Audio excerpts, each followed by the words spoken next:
Hi guys, so we're going to paint some Daemonettes today, mostly to show off how I paint the skin, as I've had a few requests.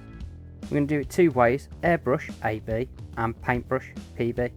Now both are going to be primed in the Vallejo Grey polyurethane primer, as you can see here. You could use any grey via rattle can, you should get the same effect. Now we're going to wash the entire skin and the hair with Druchii Violet and Flow Improver mix. Now we will be going on in a bit and we will be doing the claws in pretty much the same mixture, but we'll be having way more Druchii Violet in there, like a lot more. So as you can see, we're just going to put a few drops in to get the skin going, and then we'll mix in the Flow Improver. Now since recording this, I've had to think about how to do the paintbrush method, and think that potentially it might be better if you then go over the grey primer with white from a rattle can, and then or potentially dry brush white straight over the grey, depending on how good you can get your dry brushing. Mine's a little scratching, but you might get better results. And then just go into the model and instead of washing the entire thing, just target bits that you want to go purple, or you could potentially use a lot more Flow Improver and work on layers. You could glaze it on. There's a few more ways you could do it, but this would be how I'd approach an armour. So as you can see, this is the consistency that we're looking for. Fairly thin, runs quite nice, and we're just going to slap it onto all of this Daemonette. We're starting with the airbrush one first. Now I'm just going to speed up because you don't need to see all of this. As you can see, it's pooling quite a lot before we do, and we're going to sop that up, move it about, and that is the magic of the Flow Improver acting as a retarder for the paint. So without further ado, we're going to speed up.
So now we've got all of that first wash on, we're going to, just because I'm only doing two, I'm just taking some of the mixture we've already had out, and we're going to put a lot more of the Druchii Violet in, so we've got a higher consistency of Druchii Violet.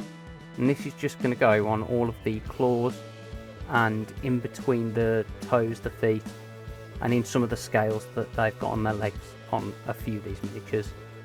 Now when this goes on, we're going to go back with a clean brush, slightly damp, and we're going to just go around the edges and feather it out. And what that's going to do is remove any coffee staining appearance where you get that hard transitions. We don't want that. So if you just wipe it off and jobs are good. Even sped up, you can see this is pretty quick work, but we're just going to get that cracking and we'll return in a bit.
Okay, so we've gone on and we've let these dry.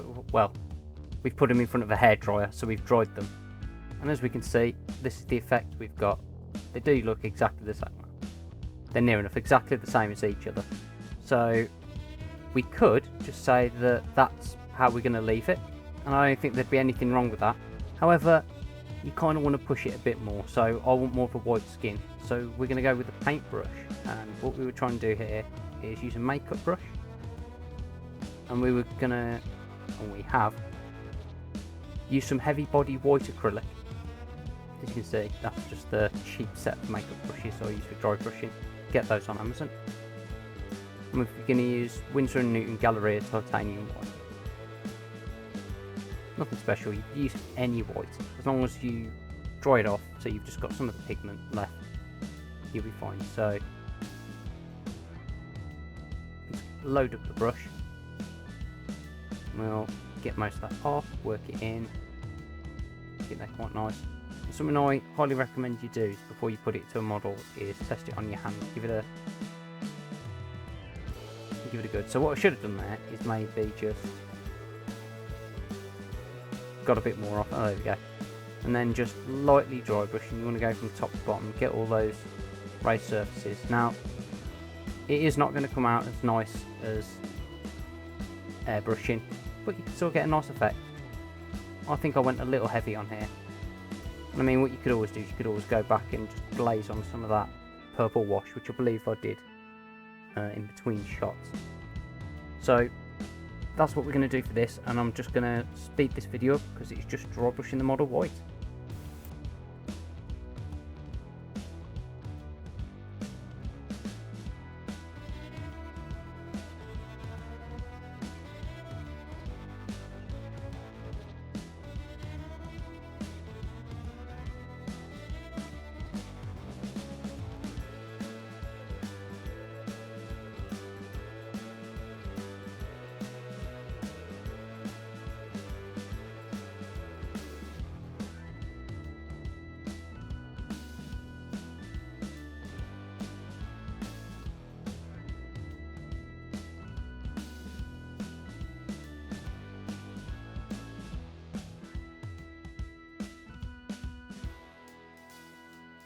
There we go, guys, and this is the end result. It's not going to be as neat as the airbrush that we're going to do in a moment, but it never will be. Right, so now we've done the white on the paintbrush miniature, we're going to do the airbrush one. So if we get it in focus, as you can see, this is where we're left off, and we're going to be applying a mixture of the flow improver with Liquitex titanium white. You could also use FW, and I'm sure there's other whites you can use, but that is one of my favourites. So we're going to put a few drops in, and then we're going to put a few drops of the white in, but the white we're going to put way less of. I have done this before with 8 parts airbrush flow improver to 1 part white. So that's how much we're going to use just for this one bin there. Not much at all.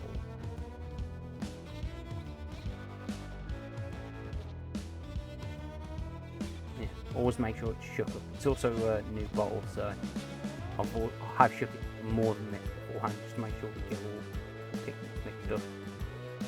And as you can see, we're literally going to use 1 drop.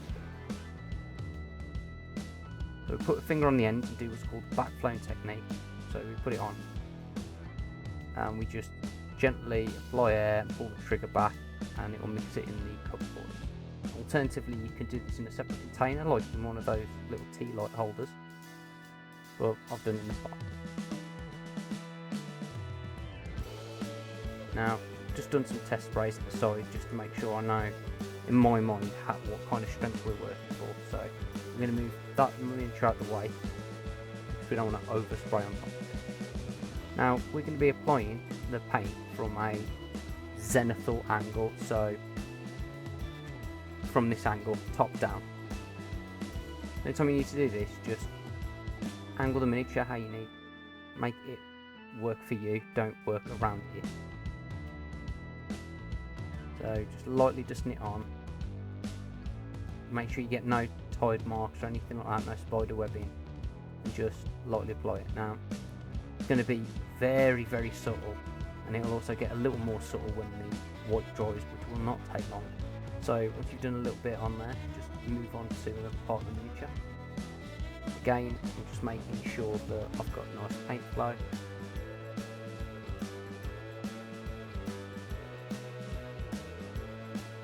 There we go. As you can see, it just builds up on that front of the leg. Now it doesn't have to be completely white. That little bit of white from a distance will appear like the entire skin is white. So I've decided obviously to just add a little more white because it's taking a little bit of time, but I don't advise this until you've done it a few times. The reason I'm faffing with the backflow technique is the needle protrudes a little, so every time I'm doing this it's just jabbing me in the finger. There we go. So this could go very bad. You could put way too much paint on, so I don't advise doing this to start with.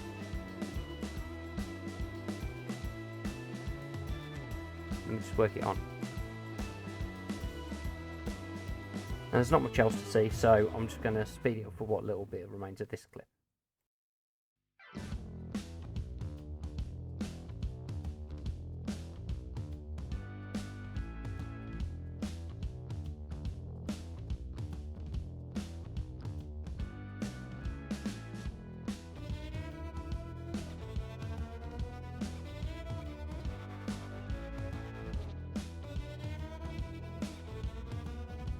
So this is the end result. Some of the shading's been knocked out, but it's still there. We can always go back.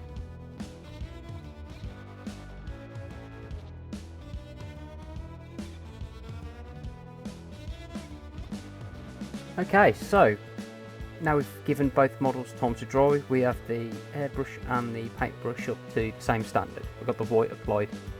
Now as you can see, there's a fair bit of difference. The white that's been dry brush has a fair bit more contrast.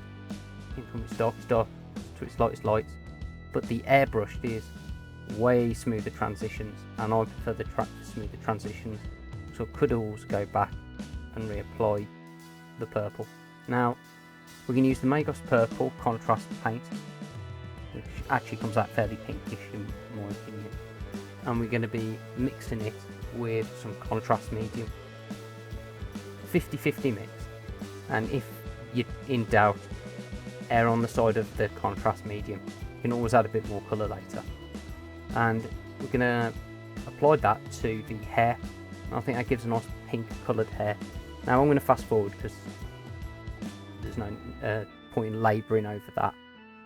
So here we go.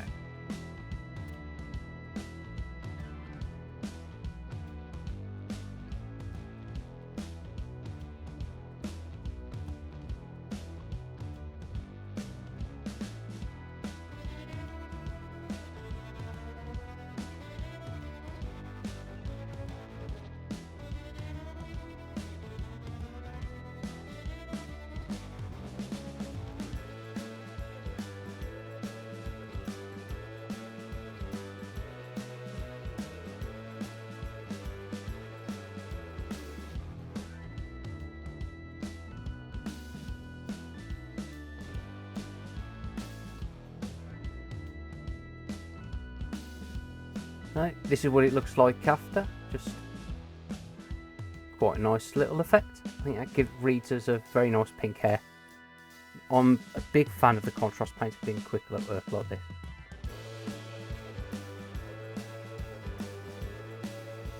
Okay, so now we're on to the black at the start of. We're going to use Drakenhof Nightshade mixed with some flow improver.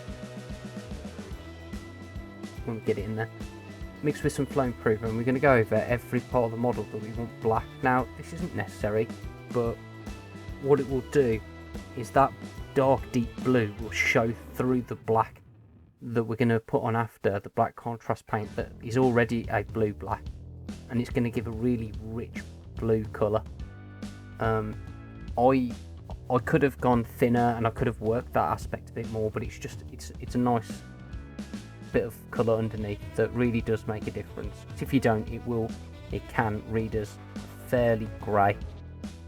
So without further ado, we're going to get that on the model. I'm just going to lightly apply it. I'm getting focus.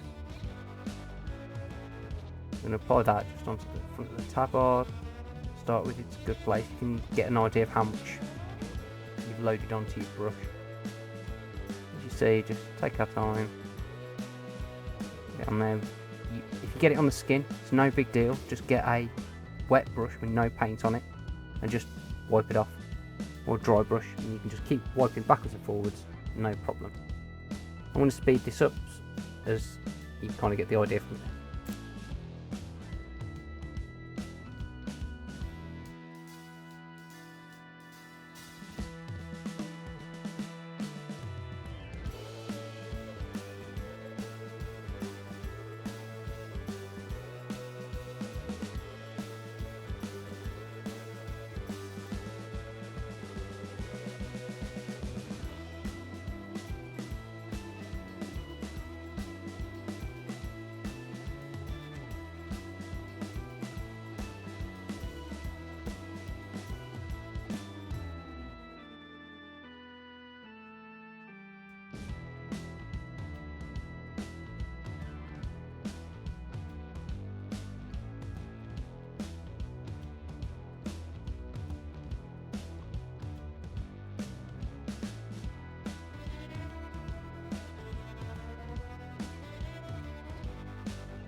So this is where we're at.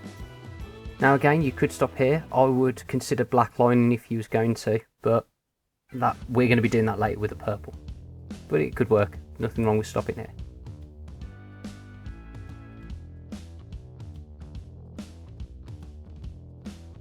Okay, so moving on with the black, we've got the black Templar contrast paint and the contrast medium. We're going to mix that together. Now again, if you're not sure about how strong it's going to come out, test it first. If you can't test it, always err on the side of going extra thin. I probably went a little darker than necessary, but again, it's not a big deal. Just make sure you get the paint on there. Again, if you overspill, it's not a big deal. Just get a clean brush, a little damp maybe, and just wipe it off, just backwards and forwards, and you'll be absolutely fine. Now, I'm just going to speed it up because this is just more of what we've seen a lot before. Mix it together, equal parts is what I was going for. Tested it out, applied it. So without further ado, let's speed it up.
So as you can see, just putting the last finishing touches on, and I'm also making sure I hit all those little claws, little spikes. Absolutely not necessary to hit those, but I think it looks quite nice, so I've gone and done it. There you go, and I think that's quite nice black.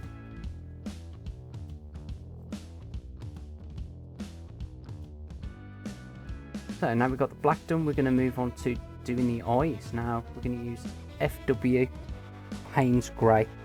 I'm going to thin that out with a lot of flow improver. I'm going to put a single drop in. We can also have more if we need to, but for this application you really do not need much. It's a very strong ink as well, as you'll see when we mix that together.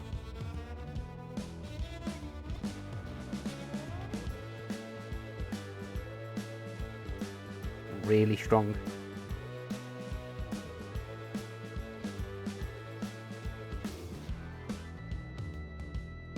So the idea is here, we're going to load it up onto the brush, and we're just going to touch the brush to the eye of the miniature. Now we're going to aim for the crack in the eye and the nose, just where it meets, and that should then seep into all the recess of the eyeball, and it should pull right next to the nose, and that should give quite a nice effect of a demonic evil eye.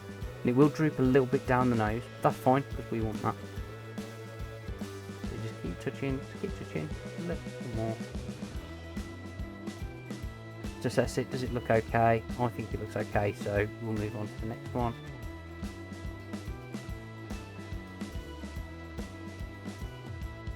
Pull it.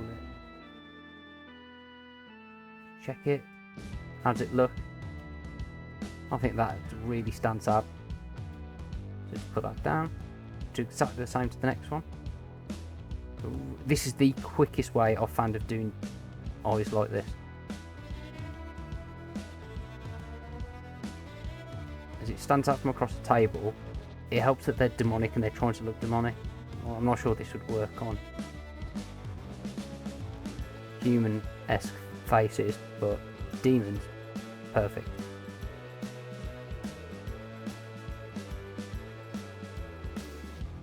As you can see, I didn't like where it was lying, so just wiped it off, reapplied. Now I'm happy with it. And that's the eyes.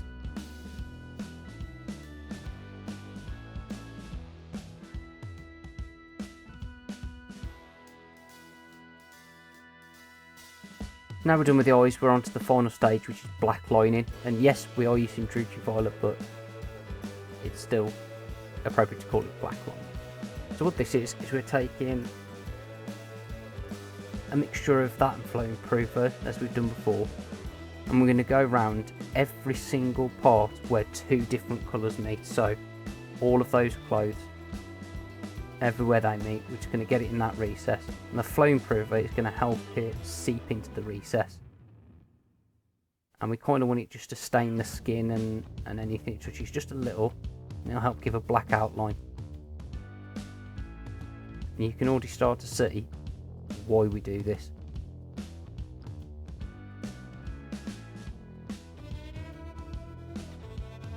So it goes from looking fairly messy to neatening anything it's used on up quite amazingly. I think it's a very useful technique. So we're going to speed this up, and we're going to smash this out along with the other miniature as well.